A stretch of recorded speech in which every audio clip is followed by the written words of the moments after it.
Դատանը արձանագրում է, որ վերաքննիչ քրեական դատանի 4 հունիս 2026 թվականի որոշմամբ մեղադրյալ Բագրատ Սրբազանի ազգային դաստանյանի նկատմամբ իրարած խափար միջոց կալանքի մասով դատանը որոշում բեկանվել եւ վերջինիս նկատմամբ որպես խափար միջոց էր իրարվել կանային կալանքը եւ նշելով հասցել, նաեւ նշելով հիմքերը, որոնք որ պահպանվել են, որի վերաբերյալ դատանը իր համաձայնությունն հայտնում եւ գտնում է, որ խափար միջոց կալանքի ժամկետը տնային կալանքի ժամկետը անհրաժեշտ է երկարաձգել ևս 3 ամիս ժամկետով, պահպանելով համապատասխանները, որոնք որ վերաքննիչ քրեական դատանում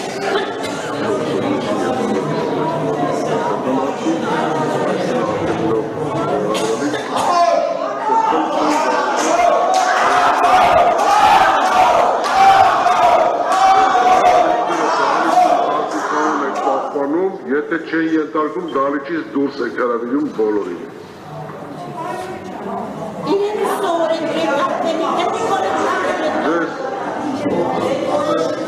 Բագրատ Սրբազան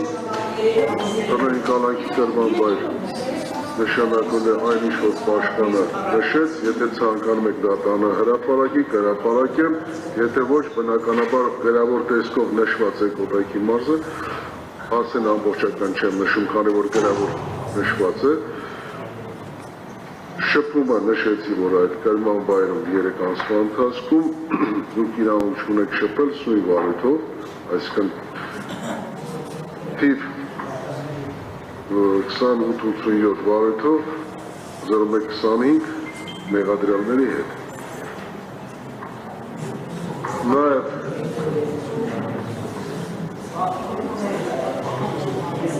Միգուցե մի քիչ համբերություն ծիվեք, հա։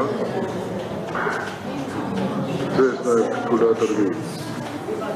երամսյա տնային կալանքի կրման ընթացքում, ողջ ընթացքում յուրաքանչյուր կիրակի օրը իրավասու մարմնի աշխատակցի ուղեկցությամբ այցելել Էջմիածին պատարագներին։ Որոշումը կարող է ողջատել վերաքննիչ քրեական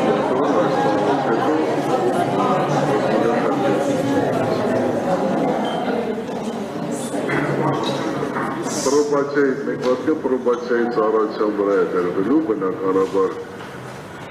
այս հսկողությունը, որպեսզի հսկողությունը պրոբացիայի տնային կալանքի կրման վայրի ստորաբաժանման հսկողությունը իրականացնի եւ էլեկտրոնային միջոցների կիրառմամբ է այն իրականացվելու։